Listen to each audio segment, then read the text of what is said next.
There we go. Hello, everyone, and welcome to the webcast. My name is Christine Dorsey Davis. I'm the Executive Director of the Ohio chapter of the American Planning Association, and I'm your webcast moderator. Today is Wednesday, November 18th, and we will hear the presentation, Planning for Resilient Communities in the Midst of Pandemic, Social Justice, and Climate Change Challenges. These folks really have their work cut out for them today. For questions related to the presentation, you can type those in the chat box found in your webcast toolbar. We will answer those at the end of the presentation for the Q&A. If your question is for a particular panelist, I just ask, it would be helpful for me if you put their name in with your question. And for any technical issues that you might be having with GoToWebinar, you can also type those in the questions box, and I'll do my best to try to help you if you have some technical issues. Coming up next on your screen is a list of our sponsoring APA chapters and divisions for 2020. Thanks to all those participating sponsors for making these webcasts free to members and possible. Today, we are sponsored by APA's International Division, so thanks to you all for hosting today. We're excited for this session. Coming up next on your screen is a list of our upcoming webcasts. This is everything that we have left for 2020. Believe it or not, we're already booking sessions for 2021. So head over to our webcast webpage, ohioplanning.org/planningwebcast, to register for all of our upcoming sessions. And we'll be posting 2021 sessions soon. This session has been approved for 1.5 CM credits for live viewing. For those of you that need your AICP CM credits, head over to planning.org and log into your My APA account. And from there, you can either search by today's title or the event number, both of which can be found on our webcast webpage, ohioplanning.org/planningwebcast. And be sure to like us on Facebook, just search Planning Webcast Series and we'll pop up. That's where I post any immediate information like changes in dates or times of our webcasts, or if we have new webcasts that you're able to register for, that's where I post that kind of bulletin type information. And be sure to subscribe to our YouTube channel. Just head over there and search Planning Webcast. Again, we'll pop up right away. We record all of our sessions and post them there. So be sure to subscribe, join our over 3,100 subscribers. We have over 300 videos up available for you to browse and view. So please be sure to subscribe to us. That is it for my housekeeping items. Again, as you get questions, just type them in your chat box and be sure to list who it is that you would like to answer the questions. I am now going to turn it over to Janita, who's going to do an introduction, introduce our speakers, and kick everything off. So I'm not going to change my screen or anything, so folks don't think that you're supposed to be seeing a different slide. So Janita, welcome, and I'm going to hand the floor over to you. Oh, thank you so much. Greetings to all you planners, stakeholders, leaders, and the powerful creators seeking solutions. On behalf of the American Planning Association International Division, we welcome you. I'm Janita Harris, your moderator for this event, and today we are going to have a critical conversation about our current state in the world and how some leaders are building resilient communities for their cities amongst so many challenges.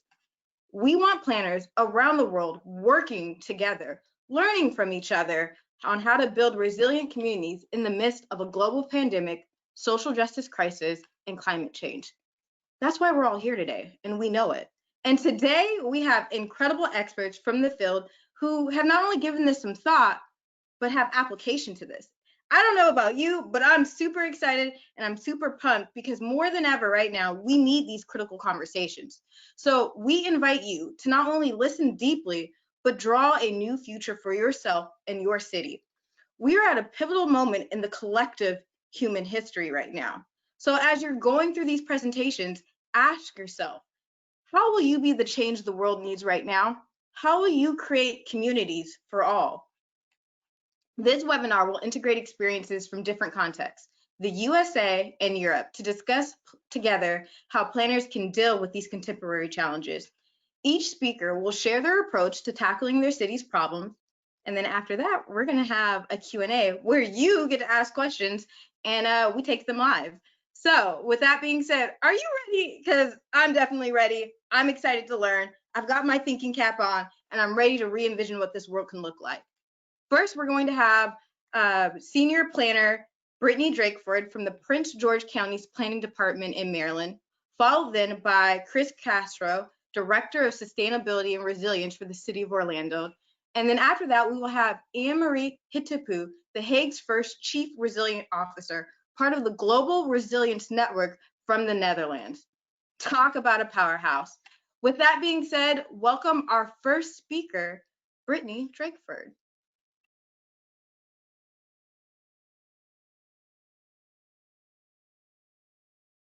Okay, Brittany, I just turned those controls over to you. Perfect.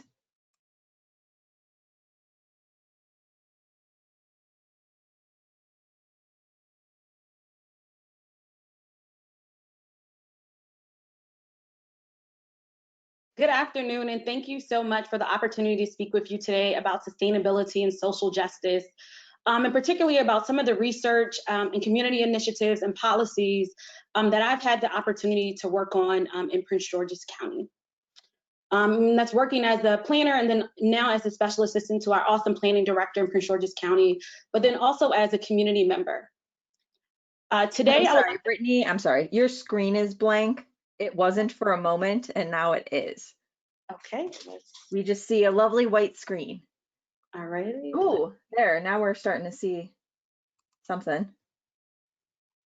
Okay. All right, we're good to go now. Thank you so much. All right.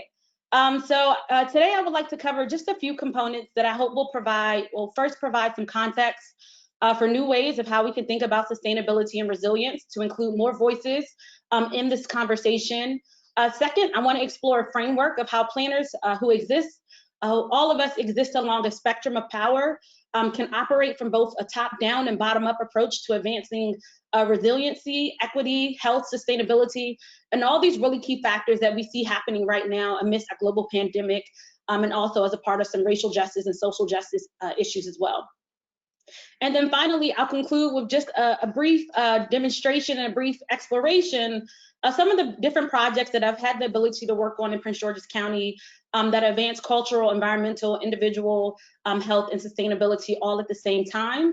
And this again, we'll be looking at it from both the top-down and bottom-up approach. So how am I able to pretty much leverage my social and spatial positionality? So where am I located geographically in the community? And then also, what is my social identity? And how does that all play into my work as a planner and guiding that?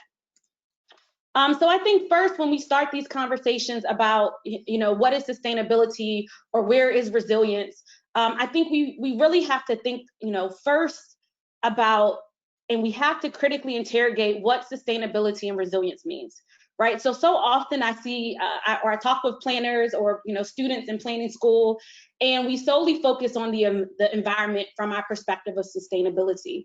But knowing that the environment is very critical and that the land that we all exist on is very critical and it's important to promoting sustainable communities and promoting resilient communities, but also there's a need for us to also think about the cultural and economic relationships that people hold with the land. So what are some of the cultural values that people connect with when we think about the built environment or the natural environment that they experience on a daily basis?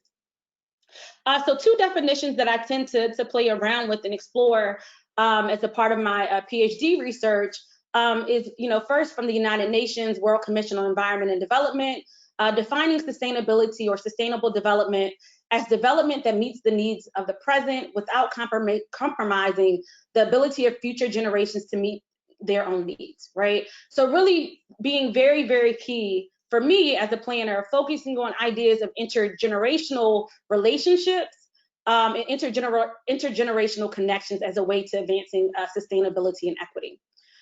We can also look at UCLA's Sustainability Committee definition of sustainability, where it breaks it down into the integration of environmental health, social equity, and economic vitality in order to create thriving, healthy, diverse, and resilient communities for this generation and generations to come.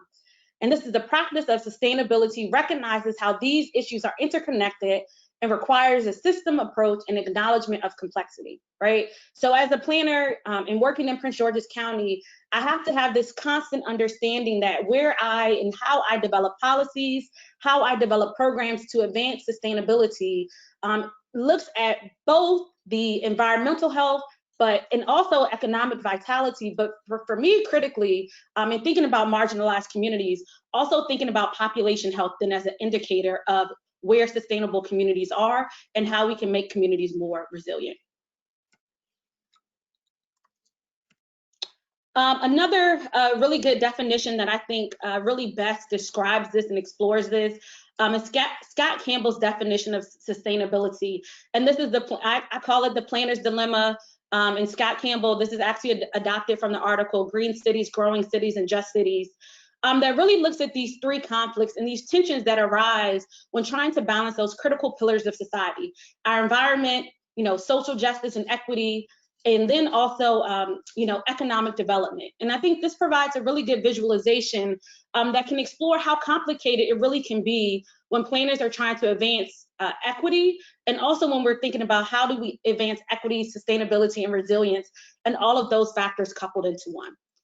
There's this inherent knowledge and acknowledgement that our ability to implement sustainable and resilient practices must then also consider economic development and protecting the environment. But again, for me, what it most importantly means, because there's certain communities that have far too long been excluded from these conversations, that advancing equity must also, and advancing sustainability must also mean that we are advancing the ability for all people to have access to live lives that they deem and determine are full of meaning and value, right? And this also means that sustainability has to advance the concept of intergenerationality, a protection of cultural identity, and permit people to have a sense of agency, voice, inclusion, and belonging, right? So for me, that last part of how do we make sure that our work, as we're developing sustainable buildings, as we're developing sustainable street networks, as we're thinking about how we can protect the earth that we all love and cherish and need, how can we also think about the cultural and pretty much anthropological relationship that people have with the land, and what that means to certain communities. Anissa Janney Wardy has a really great quote that I explore a lot. And she has a book called Water and African-American Memory. And this takes the critical race theory and eco-critical approach to reviewing African-American literature and really understanding African-American memory. And in this work, the quote says, "The material world is alternately presented as a sympathetic ally in an entity that was forced to collude with oppressive systems." So ultimately, when I think about sustainability, and many of the communities that I work with in Prince George's County, when we think about sustainability and resilience, we also have to think about systems of power and how those systems of power have pretty much embedded into our natural and built environment and has been weaponized against us, right? And so that looks like everything from marginalized communities being greater victims of floodwaters or being more likely to be positioned in flood-prone areas. And I mean, these are all very research documented research. We could also look at communities like the city of Baltimore, where the amount of impervious surfaces and the lack of tree canopy contributes to heat stroke and other types of serious respiratory illnesses. Right, so how has the built environment, based off of the power and privilege that we all hold, and that planners have held for generations, how has that impacted the ability for communities to exist, and then to be able to replicate their culture for future generations and for their descendants to come? This is just a quick diagram that I use in some of my research to explore really what that concept means. So we have this built environment where we have a material built environment, which is the physical world, and then also this ideational built environment, which consists of, again, our policies, the power that people hold, the decisions that we make that ultimately shape our natural environment and also shape our material world that exists and creates this world that we actually experience, or the actual topography that we exist within. And environmental justice scholars pinpoint the relationship between planning and zoning as key factors that reinforce historic racial segregation and ultimately impacting flood risk, impacting health outcomes, and all other types of components. And so when describing the siting of toxic facilities in community of color, Dr. Jacoby Wilson traces these roots back to discriminatory decision-making in the planning and zoning process. And so whenever we're thinking about sustainability, we also have to think about how have certain communities been historically marginalized, and how have our work in certain instances as planners contributed to the inequitable distribution of burdens and risk in our communities. One way that that I look at and that I actually work to define and try to move sustainability is really using population health as an indicator of constructed sustainability. So really looking at how many years of life does an individual have to live in a particular community? How has the built environment contributed to either the extension of life for certain neighborhoods or for the reduction of years of life lived?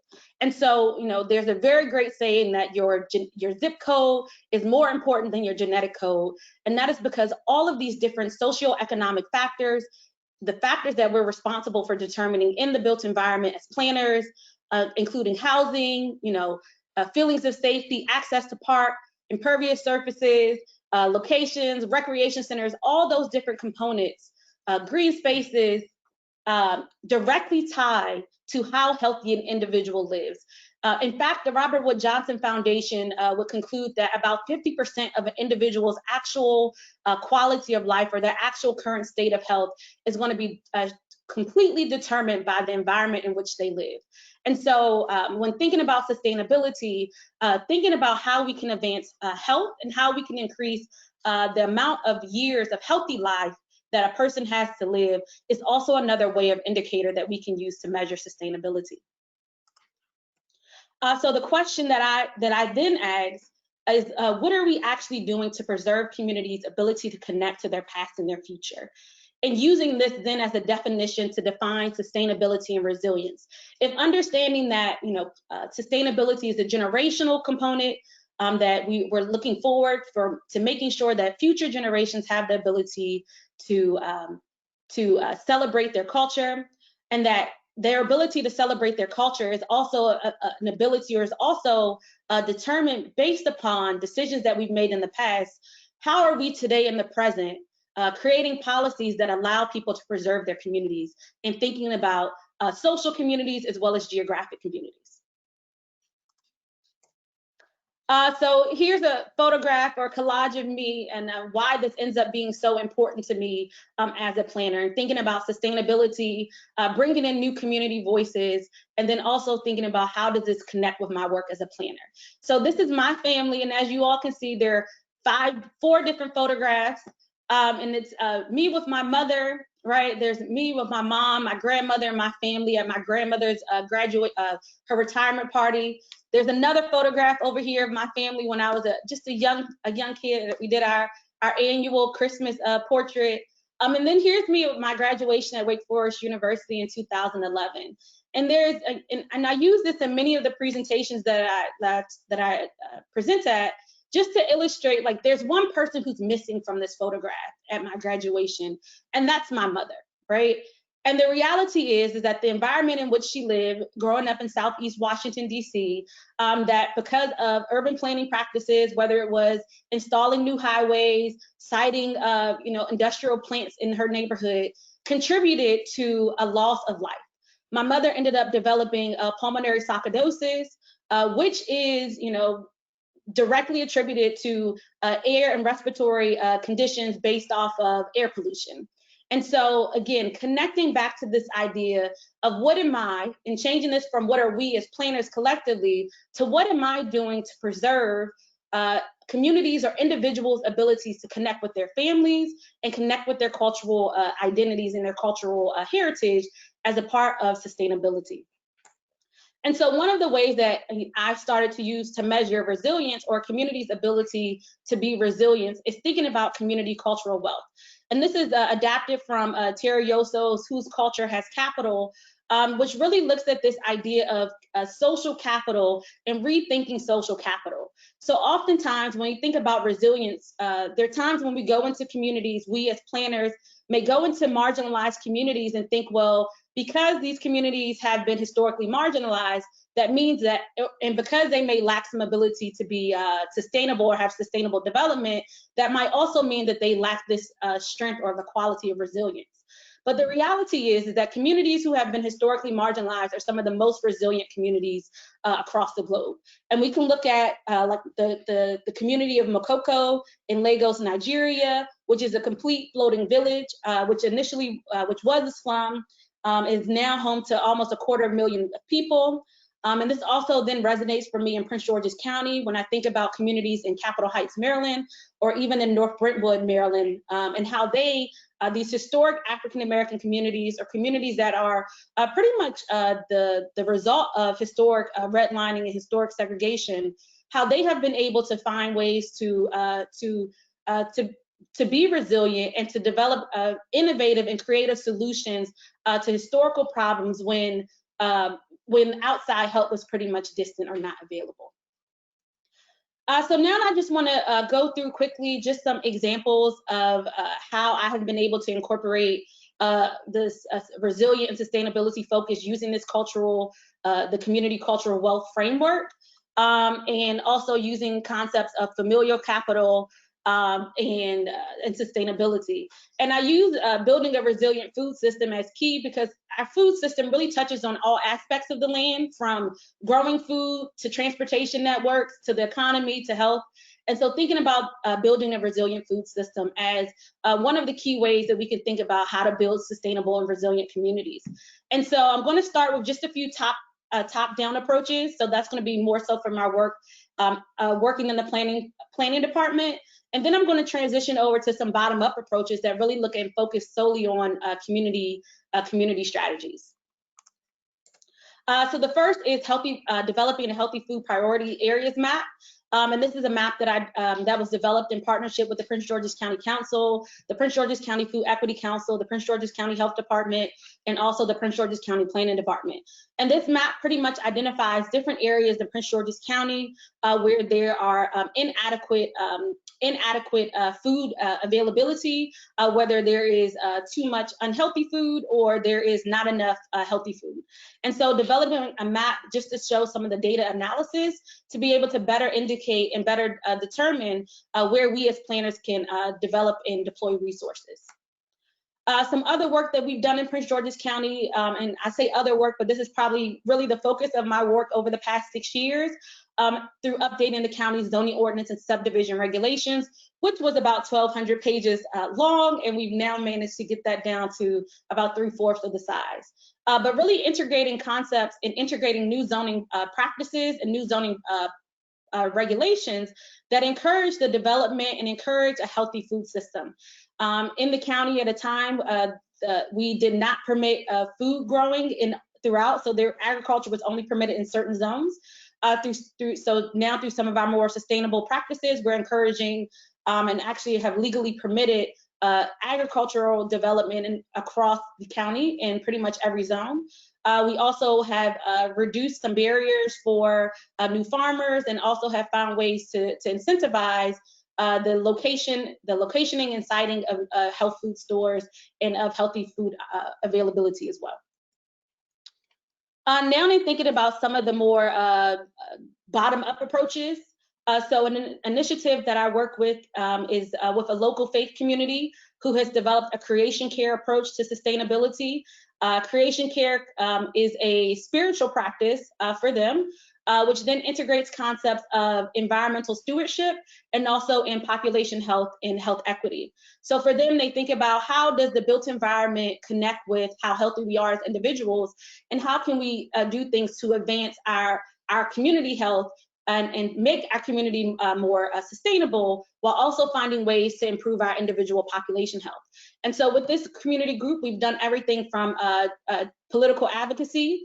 They've also worked on community trainings, and they also have developed tree plantings, community gardening, and found new ways and new and creative ways to pretty much increase and expand the food system in their community of Capitol Heights. Another really project that is really, really dear to me is the Cottage City Community Garden. This community garden was formed 10 years ago. I currently serve as one of the community leaders for the garden. And this is a neighborhood that lacked adequate access to healthy foods. It was also a community in Prince George's County that had some of the highest rates of obesity and chronic illnesses. Additionally, this community lacked spaces for social cohesion and social connection. And so ultimately, over time, the Cottage City Community Garden, we've been able to evolve it and develop it into one of the foremost sustainable community gardens in the DC metro region. It is also one of the few Baywise certified community gardens in the area as well. And as you can see, the community comes together to find ways to extend and to build community through this experience as well, which I believe is also another critical component to sustainability. Finally, I'll just touch on the Capital Market of 20743. In 2017, the Capitol Heights community lost one of its only grocery stores. So there was no grocery store almost within 10 to 15 miles of this community.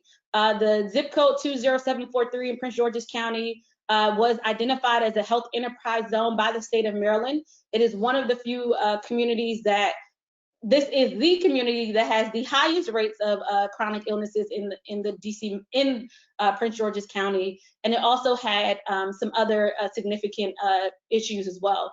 But using that community cultural wealth model, community members were able to pretty much band together, and they ended up developing their own farmers markets. And this was really important for multiple reasons, because one, 13 million acres of farmland has been lost to African-American families since 1920, since the 1920s in the United States. And this is a result of state violence, land theft, and loan denial, right? And this equals to about $18 billion of lost wealth in African-American communities. And this is money that could either be reinvested into communities that have been historically undersupported by local, state, and federal governments, right? Black neighborhoods are also going to be often critically denied critical resources that are needed to support healthy lives for generations today and tomorrow, right? Only 9 in 10 African-American live in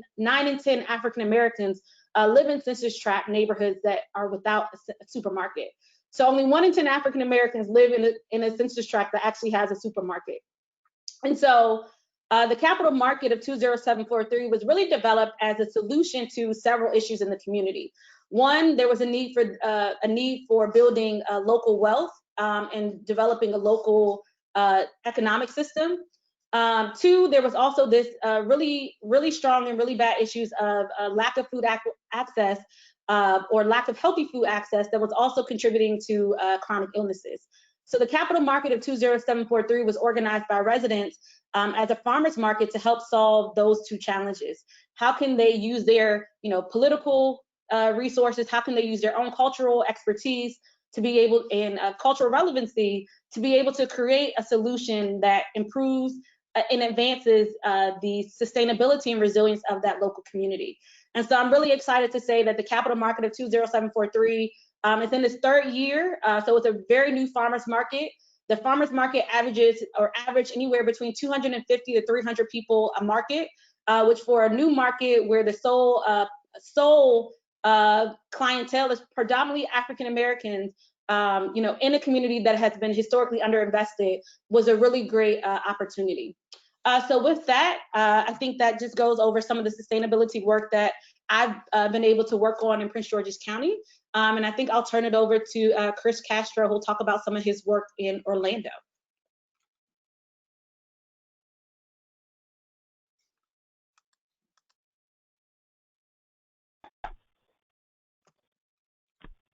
Okay. Good afternoon, everyone. First of all, Brittany, that was an amazing presentation, very compelling, and I really appreciate you sharing your stories and what you're doing over in Prince George County. It's quite inspiring and certainly something I was not aware of, and I'm sure you and everybody there are proud of the work you're doing. So thank you for that. And what you'll hear in some of my presentation are some parallels in what Brittany was talking about, and hopefully this gives you a different perspective on Orlando. Again, my name is Chris Castro. I've been had the pleasure of serving as the mayor's senior advisor here in the city of Orlando over the course of the last 7 years, and I direct an Office of Sustainability and Resilience that I've been able to help build, really taking from just the fledgling initiative in the mayor's office and actually institutionalizing this work so that the planning of our city really centers and incorporates sustainability and resilience into everything that we do as we move forward. First and foremost, I am not a planner by trade. I'm a sustainability professional by trade, and in going through training, we often learn about this notion around the lens of the triple bottom line: people, planet, and our collective prosperity. And I think that Brittany certainly outlined some of that focus in that pyramid diagram that she provided.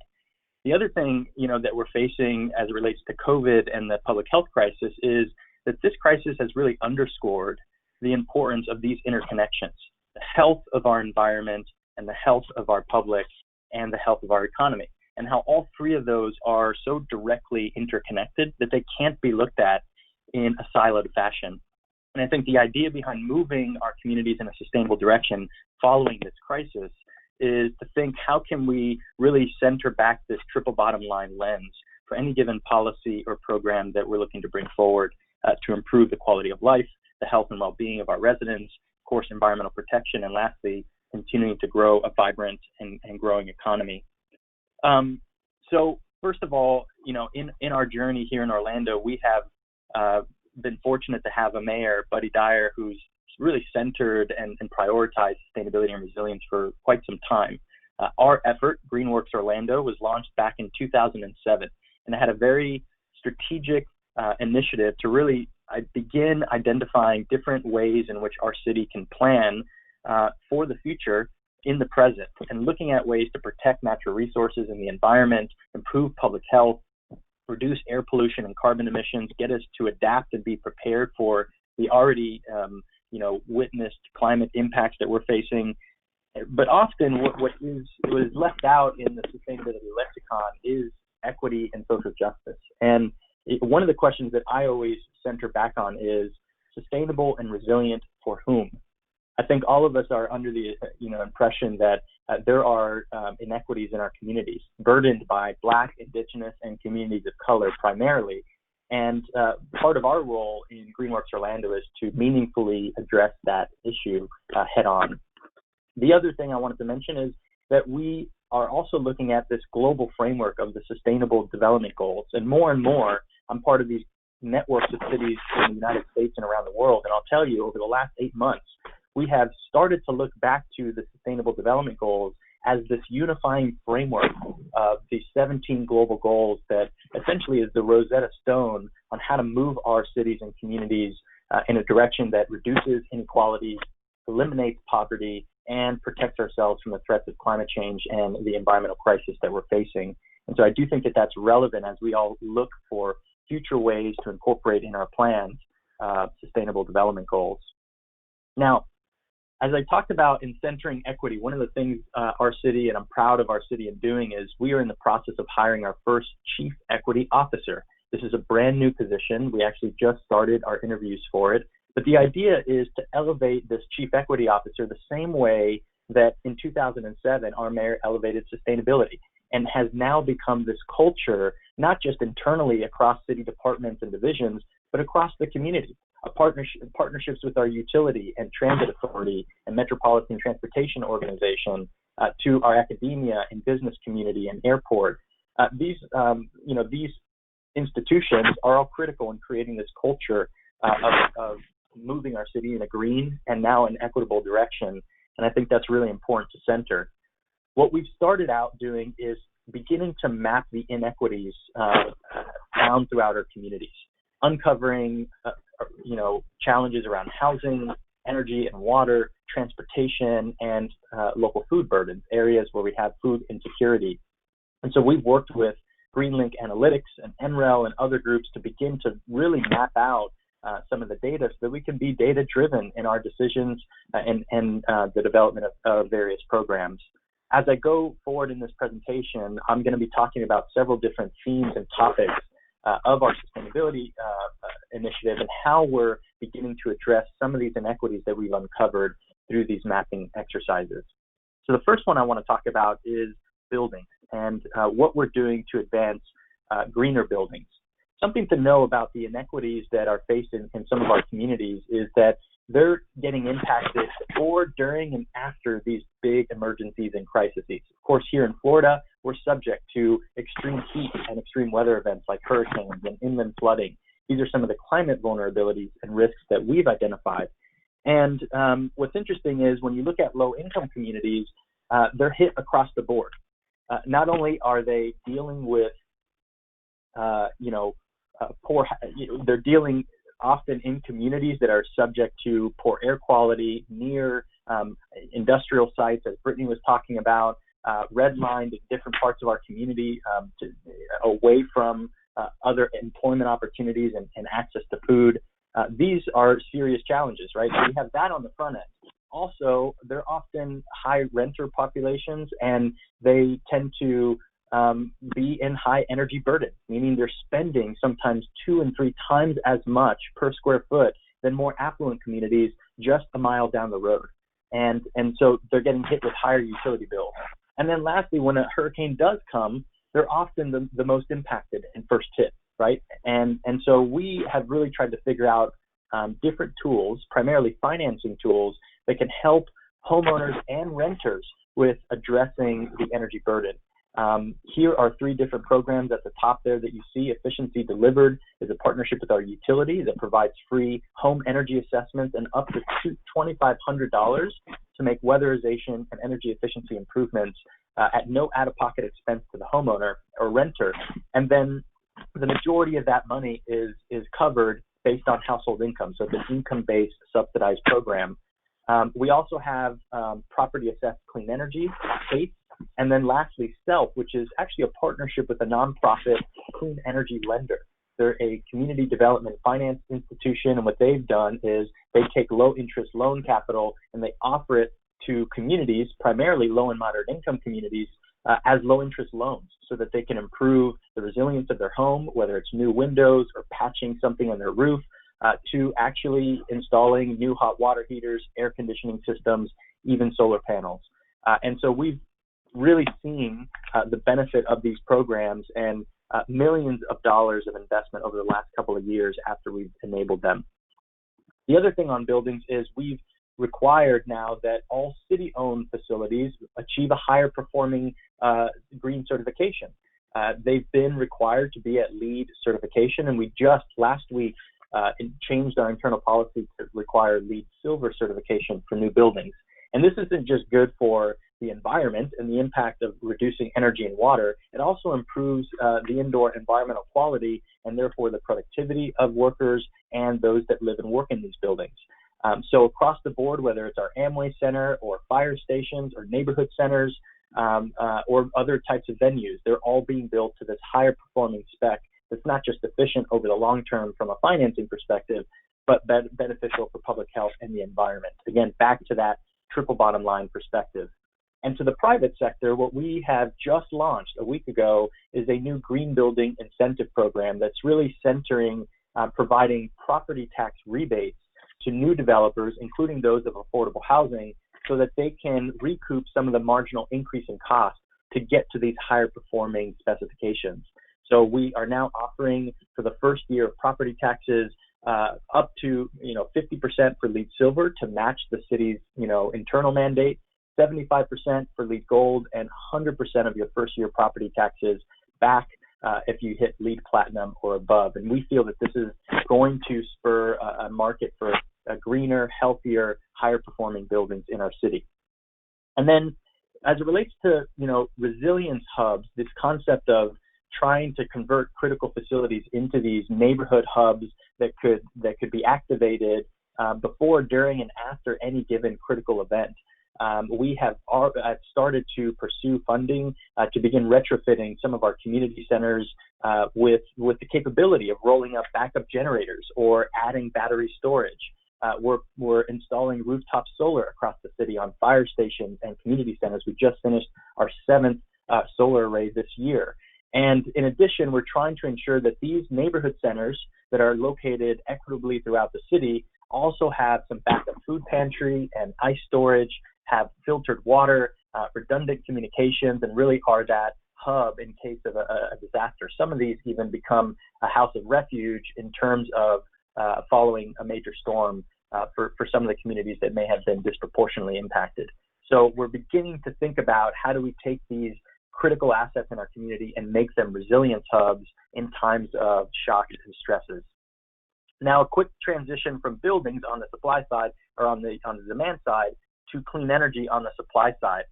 In Orlando, we've made a strong commitment to move our city toward net zero carbon by 2050 in alignment with the science-based targets, and to begin doing our part to rapidly accelerate clean and renewable energy sources. In fact, our goal is to achieve 100% clean and renewable energy for the entire city by 2050 and city operations by 2030. So we are starting to really move the needle. Just yesterday, we had a multi-hour workshop with our utility and their new integrated resources plan, their IRP, and essentially they've come out with some pretty bold statements. We are going to be ending coal-fired generation, which is a major contributor to public health impacts and, of course, climate change. We'll be ending that the use of that fuel by the latest at 2027, but drastically reducing that in 2025. And we've really started to center again distributed energy resources like rooftop solar, distributed storage, electric vehicles, and other forms of demand-side energy efficiency and demand-side management. We've started to map out our entire community. That's another way, the question becomes, how do you actually get there, and what rooftops are best to add this distributed renewable energy resource? And so we've worked with NREL, GreenLink Analytics again, and Google Project Sunroof that has helped us to better understand the theoretical potential for rooftop solar, the economic viability of rooftop solar in our city, and even the adoption probabilities of what we can anticipate. And so as you can see there, we've identified that 92% of rooftops in the city are eligible for rooftop solar. They get enough sunlight to make the economics work in installing rooftop solar. And so we're hopeful that we're going to continue to push that. And one way that we're trying to activate the community to do that is hosting what we call solar co-ops. These are group buying programs where residents are signing up to join a group of neighbors who come together and want to go solar as a unit, want to go solar as a group, as a co-op. And essentially that group bundles their own demand. They issue an RFP as an entire co-op, and contractors come back with preferred pricing, often 15 to 20% less than market rate, because they're not having to do the marketing and customer acquisition of getting all of these hot leads. In fact, that's one of the highest costs to install solar around the country, is actually getting somebody to sign a deal and market to them. So these co-ops have been really successful. In the last 12 months, we've added over 1 megawatt of rooftop solar through this co-op.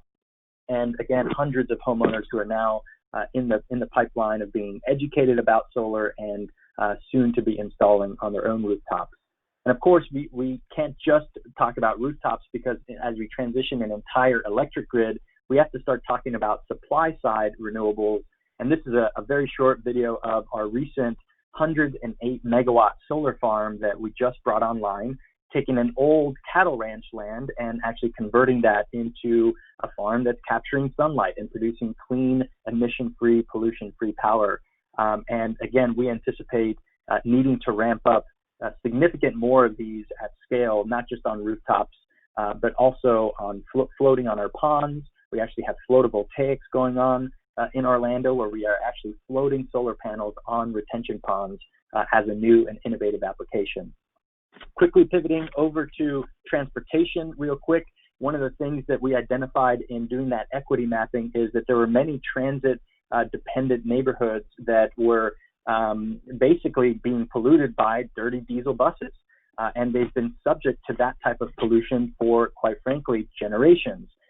And in downtown Orlando, as you can see on the right, we have what's called a bus rapid transit system, a BRT. This is a free service that we provide to residents, to visitors, and business goers in downtown. And many of these lines go throughout our neighborhoods, especially some of our low-income neighborhoods adjacent to downtown. So I'm happy to share that 3 weeks ago, we launched our first fleet of all-electric, zero-emission buses in downtown. We've started with the first 8.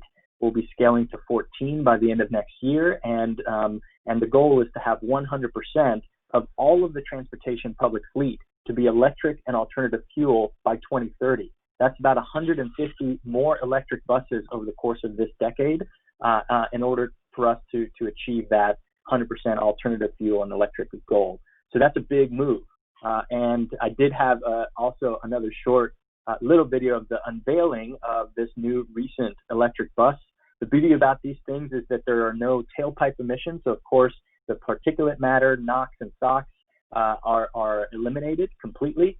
The CO2 emissions, when you look at the life cycle, are much less, over 50% lower, even when you're plugging into a coal-fired grid.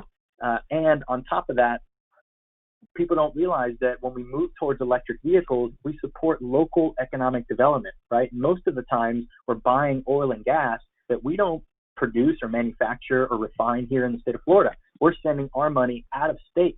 And instead, by moving towards electric vehicles, we support our hometown utility and keeping that dollar here locally, which of course is shared with the city to keep our services high and our taxes low. So it's a big move. There's a triple bottom line approach to electric buses and electric vehicles in general. This is a new recharge e-mobility hub that we're building in downtown. That'll be the first DC fast charging hub.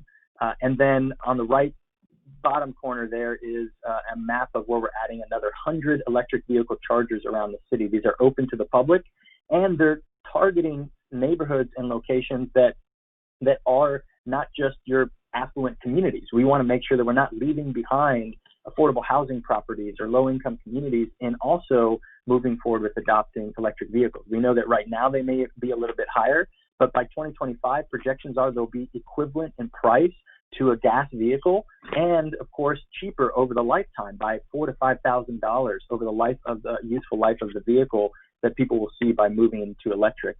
So a lot of good things there. And then I'm rounding third base here, and I did want to close off with something similar that Brittany was talking to, and that is our local food systems. In Orlando, we are really focused on trying to enable urban agriculture and local food systems. And we have also mapped out some of the food insecure communities.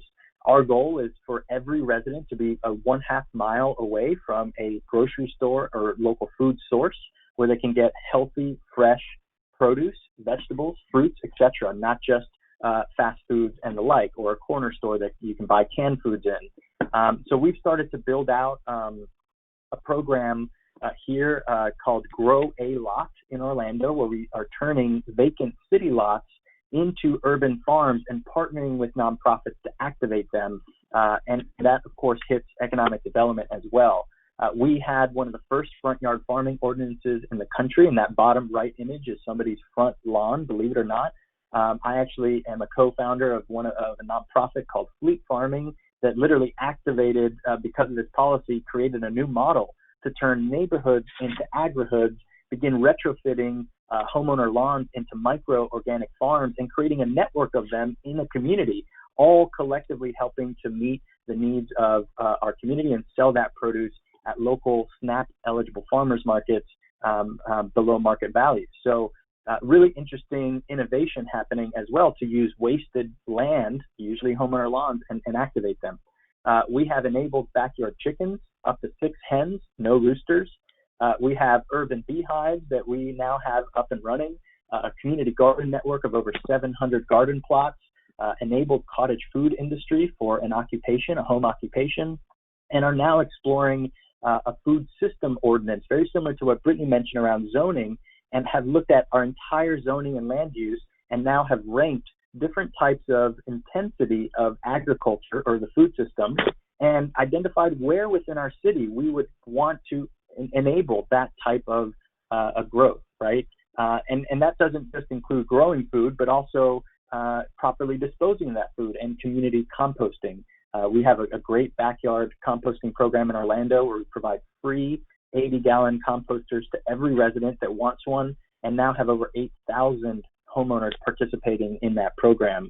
And in closing, we've launched an urban beekeeping training program in partnership with Paramore Kids Zone that really works at helping at-risk youth provide training and get them connected to jobs. And we just launched this new program where we're using our own apiaries on city property to train them on how to become beekeepers. And they've actually created a company called Black Bee Honey. It's been on the Steve Harvey show and it's gone national. And Black Bee Honey is literally, bottling this honey and selling it locally to, to restaurants and farmers markets and the like. And so it's a really great story of youth entrepreneurship focused on sustainability and the environment and public health. In closing, this is my last slide, and that's just to say that we're not just thinking about Orlando, but in partnership with our Regional Planning Council, we have created now what's called the Regional Resilience Collaborative, which is now 5 counties and 35 cities that are now working together to begin to think about our regional resilience as East Central Florida. We have various different technical advisory committees, from a regional greenhouse gas inventory to regional vulnerability assessments, health and equity TAC, and even an economic vitality committee. And all of this is looking to be rolled up into an action plan that we plan to publish in April of 2021 that will really center the first time what we're going to prioritize as a region to ensure that we're more sustainable and more resilient. So this cross collaboration of our city and county governments is absolutely cornerstone to ensuring long-term viability and sustainability and resilience overall. So thank you so much for the opportunity to share it, and I look forward to your questions.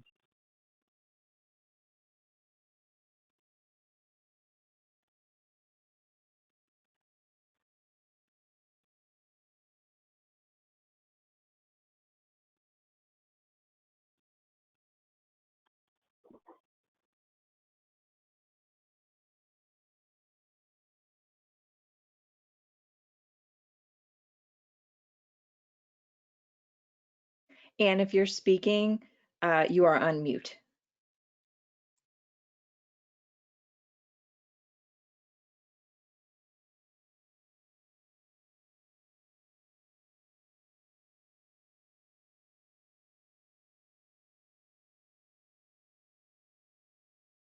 Okay, can you hear me now? I'm sorry. Yes, we can hear you. Thank you, AnneMarie. Okay, thank you. Great. Thank you so much for the invitation to speak and share the experiences of The Hague. My name is AnneMarie Yitzbio. I'm the Chief Resilience Officer of the City of The Hague in the Netherlands, in Europe. So thank you so much also, Chris and Brittany, for sharing your experiences. In some ways, very different to the European situation, and in other ways, there are a lot of also overlaps and things that I see similar, which come back in my presentation. What you look at here is a city that you might recognize, Detroit. When you talk about resilience, people often think about crises, about big shocks happening. But what we see is also that the stresses, long-term challenges, can also hit our cities hard. And what has been expected by the World Bank, what they say is that cities will have to deal with more shocks and stresses in the future. And that is because of the impact of climate change, globalization, and also urbanization. The Hague is part of the Resilient Cities program.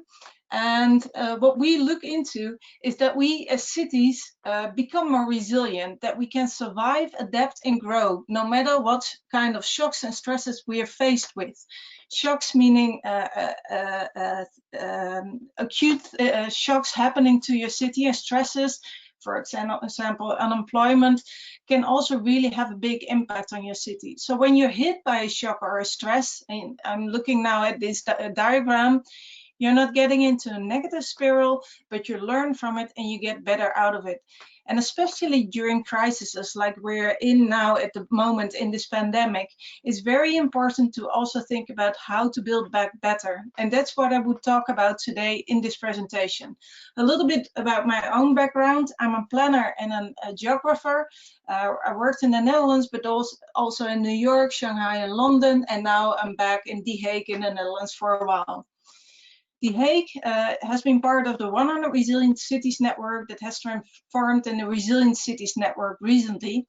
100 cities that work together to become more resilient, to share experiences, and to also work with a similar approach on how to become resilient. The Hague is this international city of peace and justice. We host international courts and tribunals in our city, but we're also home to the national government. We have a population of about 550,000 people, and we're home to 176 nationalities. We're a city along the coast, so climate change really has a big impact on our city. Of course, we are in the Netherlands, we've built big dikes, but still the increase of the sea level rise is going so fast that really also in the Netherlands we have to deal with this impact of sea level rise. What we looked at in our city, and that's what we all do in these 100 cities in the Resilient Cities Network, is we look at the shocks and stresses in our city. We do that together with people in our city, from community organizations, from the police, from the fire department, all from the safety region. And we've done that over the last years, and we've made a summary of this in our resilience strategy.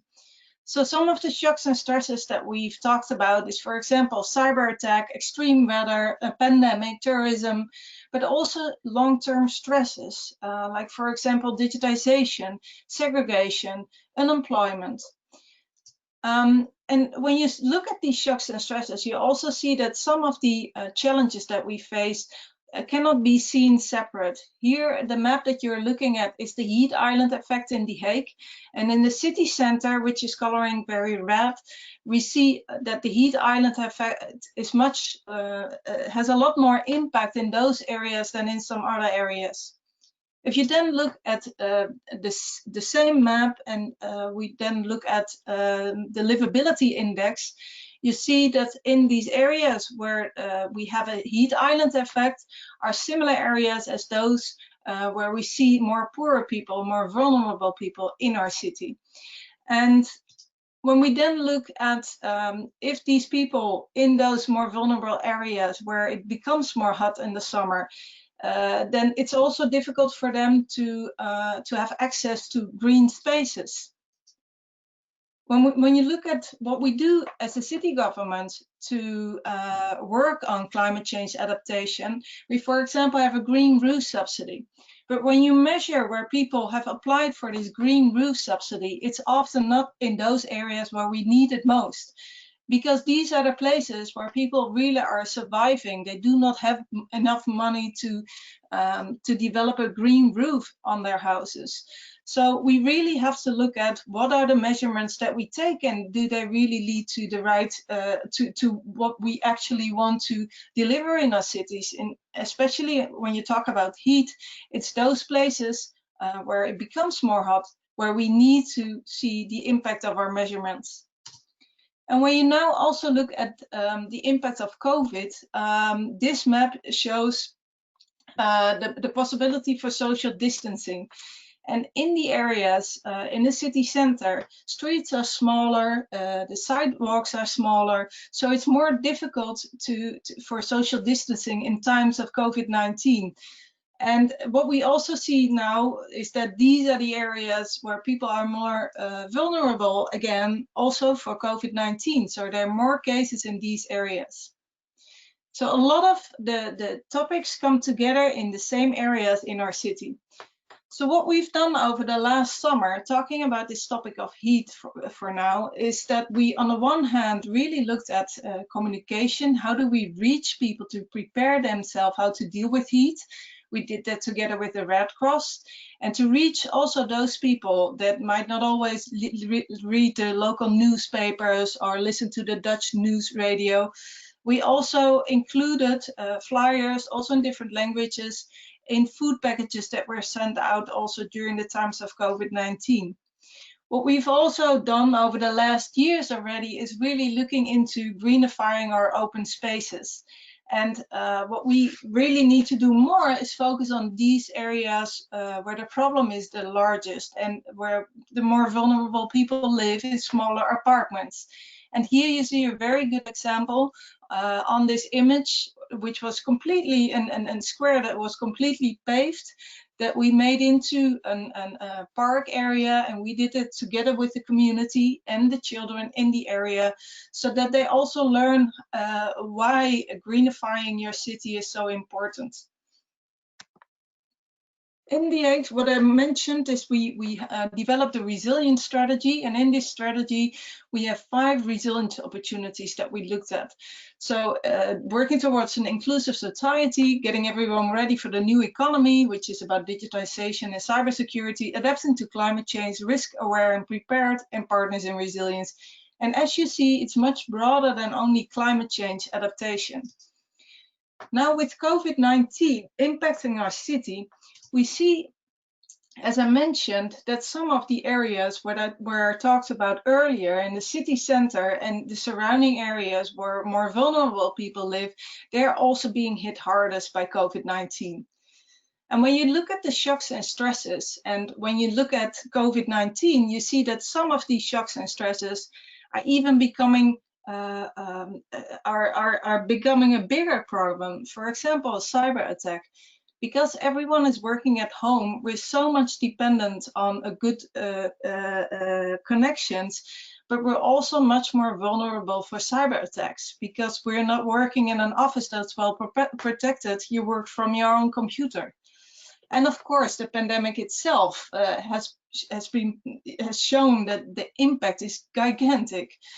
Other stresses that we see that have been increased is poverty and inequality. This gap between the richer and the poorer people has become even bigger. It's really the poorer people that lose their jobs first and that get into more poverty. So what we look at in our city is to really build back stronger.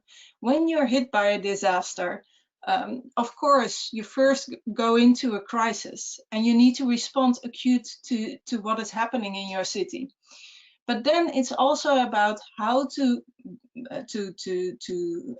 be resilient and where possible also thrive, get back, build back better. So what we've done is we developed a Corona resilience assessment with our team, which we presented to our how can I say it?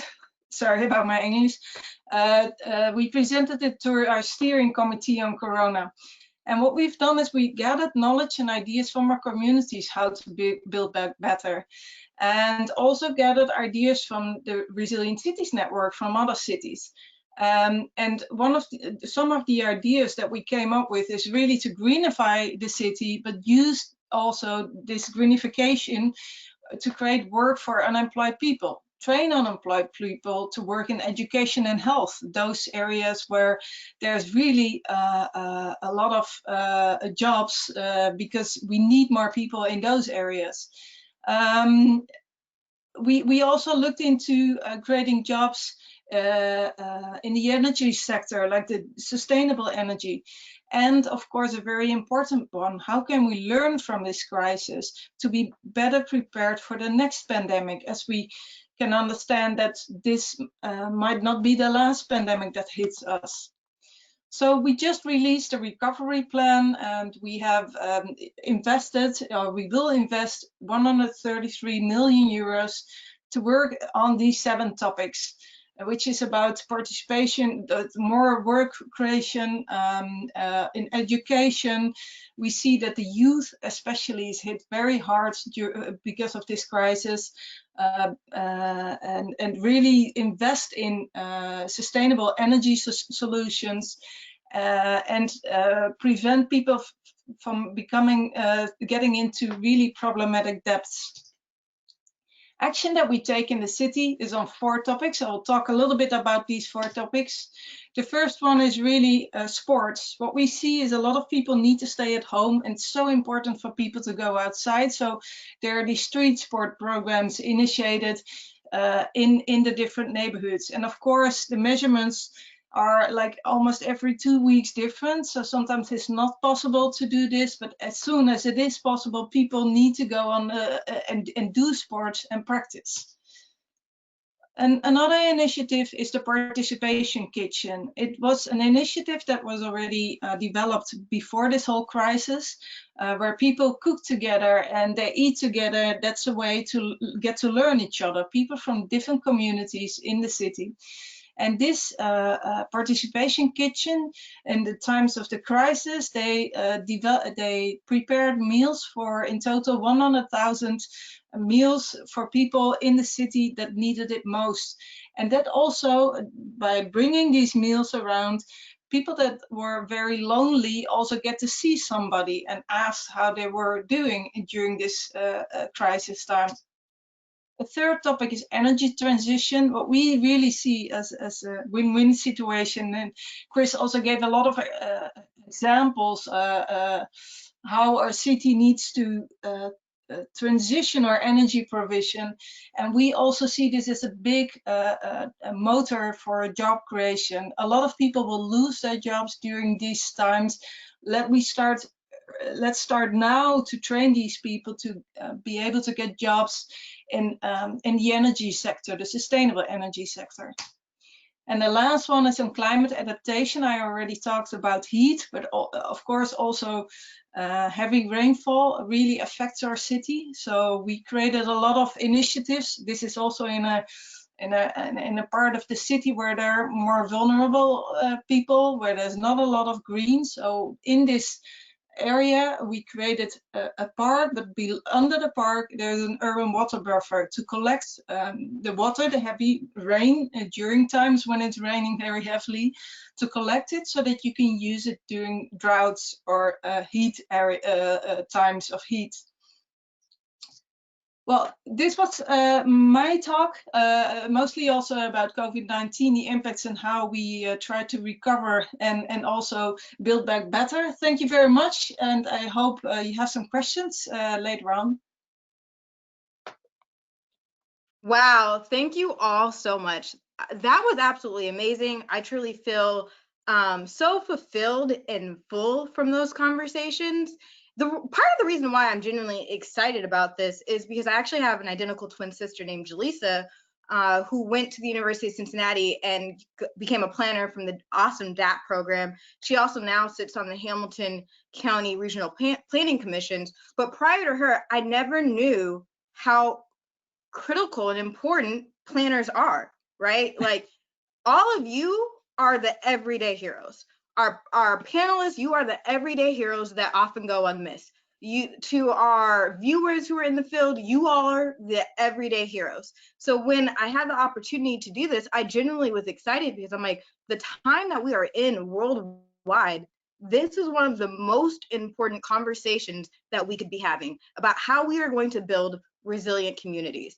So this is why I'm excited. I hope you all felt really excited. I hope this inspires you and leads us into our next portion, which is going to be a Q&A. So we're gonna, if all the speakers want to come on and put their cameras on, we get started. And if any of our audience, if you all have questions, please take this time to think critically about how you're going to use this information to change your city and the lives who are waiting for you to turn on your light. Janita, just making sure that you're seeing the questions as they come in. Do you see them in your questions box in your GoToWebinar tool panel? You should see them all come in. We've got a lot of questions. Oh, actually, I don't. Questions. In the chat, yeah. Okay, yes. Wonderful. So we will get started. Our first question says, hi, I had a question about the work in Prince George County and Orlando. Have you found that bottom-up projects are more effective, or rather that the community responds well to the top-down approaches? Thanks. And I guess we could start with Brittany for this one. So I think that, I mean, with any sustainable, any resilient project, any community development project that, you know, planners should consider doing moving forward should always include community voices, right? So ultimately, if community members have bought into it, if they're willing to support and assist with doing the work, that also supports with like the sustainability. I mean, how often have, you know, and I know I've seen it in my community, I've seen it in other communities, where we invest a lot of money into a park, We might invest a lot of money into a project and it might just sit there. And we're all trying to figure out, well, why does it just sit there? And that's primarily because community members were like, this is not what I wanted. And having that initial buy-in, provides support for planners who, again, are operating within this political spectrum. And sometimes they may not be the final decision makers, right? It might be an elected official, it might be a director, it may be someone else. So having that community support does assist with making sure that project can be implemented, but then it can also make sure that the project is being used and that the community finds it important to them. Thank you. Chris, is Orlando preparing to absorb the climate refugees who will leave Florida's coastal areas? If so, what are you doing to adapt? Oh, we can't hear you. Sorry about that. Very good question. In fact, we have a conference that's coming up on this topic from December 1st through the 3rd called Higher Ground. I very much encourage you all to check it out. It's specifically focused on how cities can prepare for climate refugees and environmental migrants. In the 2017 hurricane seasons, as you probably heard, Hurricanes Irma and Maria were detrimental to the Caribbean, to Puerto Rico, to the Virgin Islands, and to many parts of coastal Florida. Orlando happened to be that safe haven city that many of our community went to during that time. We saw upwards of 300,000 people, basically a doubling of our city over the course of a month, and about 10% of them have permanently stayed since then. About 25,000 families, individuals have stayed from that time. So there's a number of things we're thinking about. One is from a housing standpoint, what are we doing to enable more affordable housing? We have just changed our policies around accessory dwelling units, or ADUs, to be enabled in all residential zoning districts, and really try to encourage the mother-in-law suite, so to speak, behind homes, to begin densifying our neighborhoods, especially those that are suburban, and begin providing affordable housing options for our community and those to come. We talked about also the food system ordinance, and I think as we begin looking into the future, enabling more edible landscapes and local food systems are going to be essential. And so back to what Brittany and I spoke about in terms of zoning and land use modification, so that we can enable more of that, are just a couple of things that we're preparing for. And lastly is around economic development and job creation. And to AnneMarie's point, we see the clean energy economy as one of the fastest growing, sectors of the economy. Solar panel installer has been the fastest growing job in the state of Florida and in the United States over the course of the last 5 years. And we're only at single-digit percentages of that resource actually powering our city and our country. So you can only imagine the amazing amount of workforce development. So we're really trying to focus on, as I talked about in the IRP, getting us in the right direction as it relates to clean energy. And I think that's going to play a big role in supporting those climate migrants. Thank you so much, Chris. AnneMarie, in many cities, green infrastructure has led to gentrification. Has this been the case in the Hague? What have you done, or are you going to do, to protect against gentrification in the shadow of green infrastructure?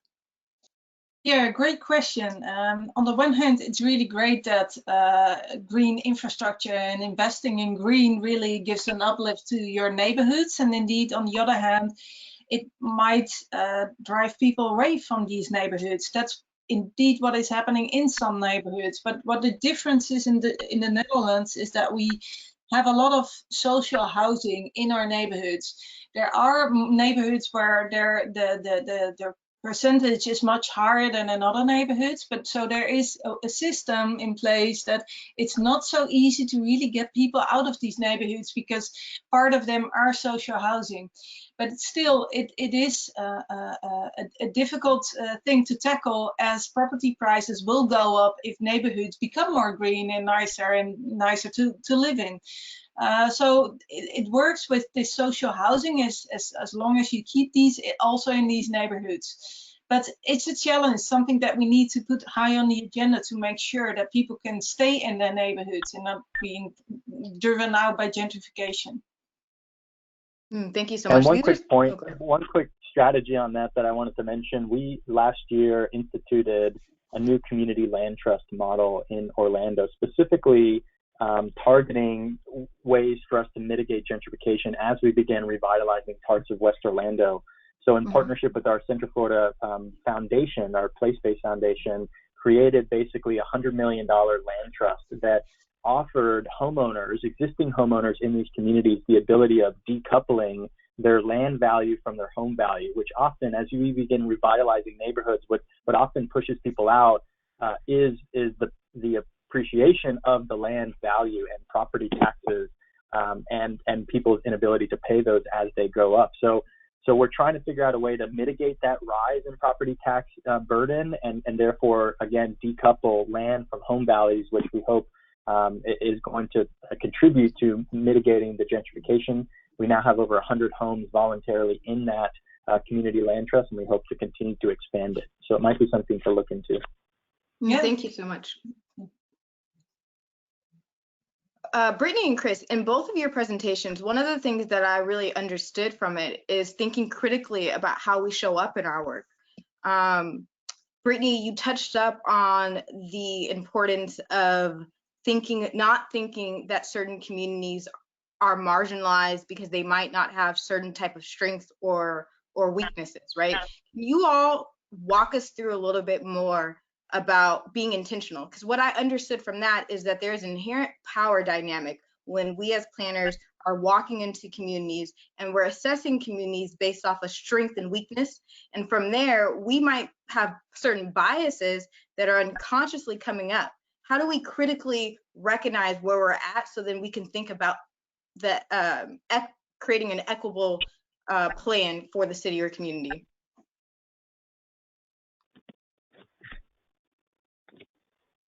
So I didn't know, Chris, if you wanted to tackle that first, but one of the things that I see in my work, fundamentally starts with one, understanding the community. So as a planner, I stress to the graduate assistants that I work with, my team members, that we have to start first by actually understanding some of the history of the communities in which we work, right? So starting first there. So if I'm going into a neighborhood where perhaps the grocery store left, and it was rebuilt with a fitness store, and there's no grocery store in that community. If I go in there and talk to them about, well, these other issues are happening, I need to know that community is going to be very upset about their grocery store leaving. I also need to be able to understand what may have been some of the previous historical dynamics that may have happened between my agency, other government institutions that perhaps those community members have worked with. So I think that becomes the first part. It's like just doing your research and actually getting into the neighborhood, hitting the ground before even coming there to try to provide any kind of recommendations or any kind of solutions. It's just first sitting there. I think the second thing then just looks at finding allies. So who are other people in the neighborhood who might actually have, or who might also have some of the same interests that you have, or might be, you might can see as an advocate to advance a particular policy. From there, it's then just doing the work. Oftentimes I hear community members talk about how, a certain government organization or university or anchor institution has come in. They did some research for a month or 2 months, and then they were gone, and they never heard from them again. We, as planners, in order to really center communities, we have to first think about building a relationship with community. So what do we really owe to community members? What is engagement? Engagement is not just, here's a paper, this is the project that we're doing, and and that's it. It is really about building an ongoing, bi-directional relationship with people who are seeking to make their neighborhoods better. The other thing that we can do as planners is also just sit down, again, as we're doing power mapping or data mapping, to see what are some of those resources that communities have. Institutions like faith-based institutions, food pantries, those are all areas that say to me as a planner, this is a community that has identified a need, and they have been able to use their political capital, their social capital in order to respond to that need. So not seeing certain things that in certain instances we might say, well, this is the indicator that perhaps the community is struggling, but also seeing how might that show us ways that community members have actually organized and using that as a form of social organization. Fantastic. Don't know if I can add very much more. I'd say yes, and the and would be that there is value in leveraging our neighborhood associations and community-based organizations in helping us to advance our work. Right now, we're looking at doing an EV-ready code policy, a code amendment to our land development code that would require electric vehicle readiness upon new construction. And we've been trying to better understand the community's thought around how that incorporates into affordable housing, as an example. So we've hired a local organization called EV Noir. They center this nexus between EVs and equity, and Shelley and her team have done an amazing job at helping us to connect with our community in a meaningful way, get some feedback and input that isn't directly from the city per se, but it's in collaboration with the city. And sometimes that partnership approach helps to soften the request and open up our community to sharing truly what they want us to hear. So I would say that those are really important strategies we've seen be effective in Orlando. I love both of those responses. In light of time, I just want to be aware that I know the Q&A was supposed to end around 2:25, so I'll just ask AnneMarie another question real quick. AnneMarie, how are the efforts at the city level being connected to the regional systems? For instance, does the Hague green systems connected to the Green Hurt area defined by the Hague, Rotterdam, and Amsterdam for building synergies?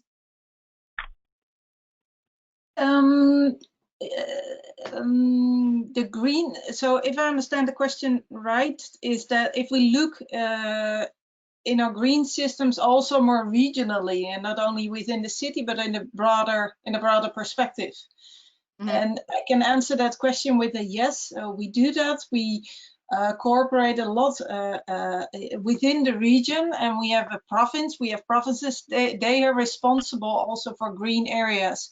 And so there are between Rotterdam and The Hague. These are very densely populated areas. So we have no very big cities, but we have a lot of population spread over the western part of the Netherlands. There are really green areas in between the cities that are being kept as green lungs between these cities, and even like there were farmerlands, and now they're being developed into nature areas also for recreation and tourism, because especially during these times we see very intense use of recreation spaces. So we need to keep those places open and build all these green spaces. We within our city, we also build new, there is a lot of demand for new housing, but we answer that by really densifying our existing build-up areas and not by using the green areas and green spaces in our cities. So we will look more like American cities with high-rise instead of all low-rise as a lot of our cities are now, but of course in the areas where it's possible. Beautiful, beautiful. So we are wrapping up. So we still do have more questions. I'm not quite sure what the synergy is, or if we should stay on the timeline or not. Yeah, so I think this is Christine, your webcast moderator. I will be sending a post report to all of our panelists that include all the questions that were asked. So from that point, they will be able to see those questions and the folks that asked them, including their email address, so they can reach out directly to them. And of course, folks, if you have another question, you can always reach out directly to the panelists. I'm sure they'd be happy to answer those questions. And just as a reminder, we have been recording this session and it will be available on our YouTube channel. Just search Planning Webcast Series.